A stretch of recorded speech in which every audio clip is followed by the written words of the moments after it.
આજનો વિડીયો જોયા પછી કહેશો કે કાશ આ આઈડિયા પહેલા ખબર હોત।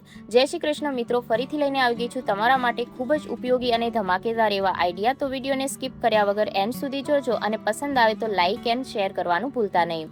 સૌથી પહેલો આઈડિયા જોઈએ। ઘરની અંદર આપણા આવા ઘણા બધા બેલ્ટ હોય છે। જો ઘણા ઘરમાં સભ્યો હોય તો બેલ્ટની સંખ્યા પણ વધી જતી હોય છે અને એને આપણે સરખી રીતના જો ફોલ્ડ કરીને ના રાખીએ તો એ દેખાવમાં પણ સરસ નથી લાગતા અને ઘરની અંદર જગ્યા પણ વધારે રોકે છે। તો આજે એને ફોલ્ડ કરવા માટેની એક સિમ્પલ ટ્રીક જણાવું। તો એના માટે શું કરવાનું છે કે આ રીતના જે રીતે હું તમને વિડીયોમાં બતાવી રહી છું એ જ રીતના આગળનું જે હૂક હોય ત્યાંથી આપણે આ રીતના પસાર કરી અને ત્યારબાદ એને આ રીતના રાઉન્ડ ફેરવતું જવાનું છે। આ રીતે જ્યારે આપણે બેલ્ટને ફોલ્ડ કરીને રાખીએ ત્યારે એ ઓછી જગ્યામાં ઓર્ગનાઇઝ થઈ જાય છે। આને તમે કોઈ પણ ડ્રોરની અંદર રાખી શકો છો, વિખાશે પણ નહીં અને દેખાવમાં પણ એકદમ વ્યવસ્થિત લાગશે। ત્યારબાદ જોઈએ નેક્સ્ટ આઈડિયા। જ્યારે આપણે બાળકોને ટિફિનમાં કોઈ પરાઠા, ચીલા, ઉત્તપમ એવી કોઈ પણ વસ્તુ આપતા હોઈએ તો આપણે એને એલ્યુમિનિયમ ફોઇલ પેપરની અંદર વીંટીને આપતા હોઈએ છીએ, પરંતુ જ્યારે બાળકો લંચ બોક્સ ઘરે લઈને આવે ત્યારે આપણે આ એલ્યુમિનિયમ ફોઇલ પેપર છે એને ફેંકી દેતા હોઈએ છીએ। તો એને ફેંકવાથી પહેલાં તમે આનો એક સરસ એવો ઉપયોગ કરી શકો છો। તો ચાલો જોઈએ। તો જો આપણા દરેકના ઘરમાં આ રીતની કિચનમાં સ્ટીલની સિંક હોય છે જેના પર ખારા પાણીના દાગ લાગી ગયા હોય છે। તો આને એકદમ નવા જેવી ચમકાવવા માટે તમે આ એલ્યુમિનિયમ ફોઇલ પેપરનો યુઝ કરી શકો છો। તો શું કરવાનું છે, એલ્યુમિનિયમ ફોઇલ પેપરને આ રીતના જે સ્ટીલની સિંક છે ત્યાં આપણે ઘસી લેવાની છે। તમે જેમ ઘસશો એમ આ રીતના જે સ્ટીલની સિંક પર કાળા કાળા દાગ તમને દેખાવા લાગશે। અહીંયા તમે કોઈ પણ લિક્વિડ લઈ શકો છો જેથી એકદમ સરસ રીતના સાફ થઈ જાય। તો અત્યારે હું વાસણ ધોવા માટેનું જે વિમ લિક્વિડ આવે એનો ઉપયોગ કરી રહી છું। તો આ રીતના થોડું આપણે લિક્વિડ ઉમેરી દઈશું અને ત્યારબાદ એલ્યુમિનિયમ ફોઇલ પેપરની મદદથી ઘસી લઈશું। જો તમે આ રીતના 4 થી 5 દિવસમાં એક વખત સિંકને સાફ કરશો તો સિંક એકદમ નવા જેવી ચમકવા લાગશે અને વધારે મહેનત પણ નહીં કરવી પડે। તો જો અહીંયા તમે દેખાતું હશે કે કેટલી કાળાશ છે એ સિંકની ઉપર આવી ગઈ છે। ત્યારબાદ આપણે એને પાણીની મદદથી ધોઈ લઈશું। તમે અહીંયા જોઈ શકતા હશો કે સ્ટીલની જે સિંક છે કેટલી સરસ રીતના ચમકવા લાગી છે અને એકદમ આસાનીથી સાફ પણ થઈ ગઈ છે। તો આ રીતના તમે સ્ટીલના નળ હોય તો એની સફાઈ પણ કરી શકો છો। ત્યારબાદ જોઈએ નેક્સ્ટ આઈડિયા।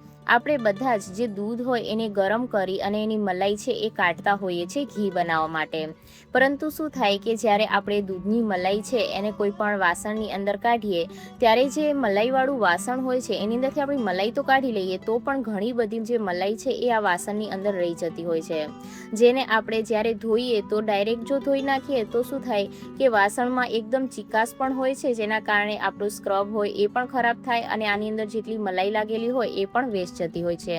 તો આનો શું ઉપયોગ આપણે કરી શકાય એ આજે હું તમારી સાથે શેર કરીશ। તો સૌથી પહેલાં તો જે આજુબાજુ ચોંટેલી મલાઈ છે એને પણ આપણે કોઈ ચમચાની મદદથી આ રીતના ઘસી અને બધી જ કાઢી લેવાની છે।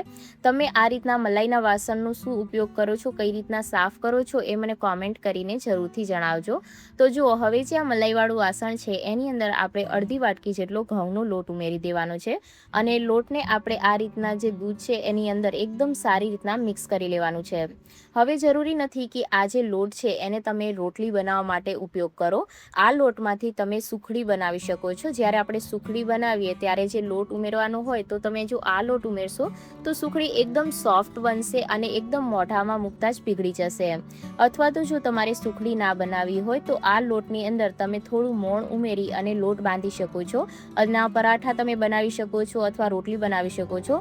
લાંબા સમય સુધી એકદમ સોફ્ટ રહે છે અને ખાવામાં પણ ખૂબ જ ટેસ્ટી લાગે છે। તો આ રીતના આપણું મલાઈવાળું વાસણ પણ આસાનીથી સાફ થઈ જાય છે। ત્યારબાદ જોઈએ નેક્સ્ટ આઈડિયા। ચીમટાનો ઉપયોગ લગભગ આપણે દરરોજ કરતા હોઈએ છીએ રોટલીને સીજવવા માટે, પરંતુ આ જે ચીમટો હોય એને જ્યારે આપણે મૂકીએ કટલેરી હોલ્ડરની અંદર ત્યારે એ વધારે જગ્યા રોકે છે, તમે અહીંયા જોઈ શકતા હશો, અને વ્યવસ્થિત નથી રહેતો। તો એને તમારે કટલેરી હોલ્ડરની અંદર મૂકવાની જગ્યા પર તમે કિચનના જે કાઉન્ટર ટોપ છે એના ઉપર મૂકી શકો છો। તો કઈ રીતના મૂકવાનું છે એ જોઈએ। એના માટે અહીંયા તમારે કોઈ પણ એક વેસ્ટ બંગડી લઈ લેવાની છે અને આ રીતના જે રીતે હું તમને બતાવી રહી છું એ જ રીતે ચીમટાની અંદરથી એને પહેરાવી દેવાની છે। ત્યારબાદ કિચન કાઉન્ટર ટોપ હોય ત્યાં તમારે આ રીતની એક હૂક લગાવી દેવાની અને એની અંદર આ બંગડી તમારે લટકાવી દેવાની। તો અહીંયા જો દરરોજ તમારે જ્યારે પણ જરૂર હોય તો આસાનીથી તમે ચીમટાને લઈ પણ શકો છો અને જે આપણું કટલેરી હોલ્ડર છે એની અંદર વધારે જગ્યા પણ નથી રોકાતી। તો આ આઈડિયા તમને કેવો લાગ્યો કોમેન્ટમાં જરૂરથી જણાવજો। ત્યારબાદ જોઈએ નેક્સ્ટ આઈડિયા। જ્યારે પણ આપણે જે નાના કણીવાળા ચોખા હોય એ ધોવા હોય અથવા તો કોઈ પણ મોગર દાળ હોય, મગની દાળ હોય, જે ઝીણી દાળ હોય એ દાળને વોશ કરવી હોય ત્યારે શું થાય કે જ્યારે આપણે આ રીતના કોઈ પણ વાસણની અંદર ધોતા હોઈએ ત્યારે ઘણી વખત આપણા હાથની અંદર આ રીતના જે ચોખા છે એ ચોંટી જતા હોય છે. ઘણી વખત આપણે પાણી કાઢવા જઈએ ત્યારે સિંકની અંદર પણ ઘણી વખત જે ચોખા છે, દાળ છે એ ઢોળાઈ જતું હોય છે, જે એકદમ વેસ્ટ જતું હોય છે. તો એવું ના થાય એના માટે આજે હું તમારી સાથે એક સિમ્પલ ટ્રીક શેર કરવાની છું. તો જો તમારી પાસે કોઈ પણ નાની એવી જારી હોય તો તમે એનો ઉપયોગ કરી શકો છો, અથવા જો જારી ના હોય તો આ રીતના આપણે ઘઉં, બાજરી, ચોખા ચાળવા માટેની ચાળણી આવે છે એનો ઉપયોગ કરી શકાય છે. એની અંદર આપણે દાળ, ચોખા આ રીતના મૂકી અને આ રીતના ધોઈ શકાય છે. એક પણ દાણો નીચે નહીં પડે અને એકદમ સરળ રીતે આપણે આ રીતના ધોઈ શકાય છે.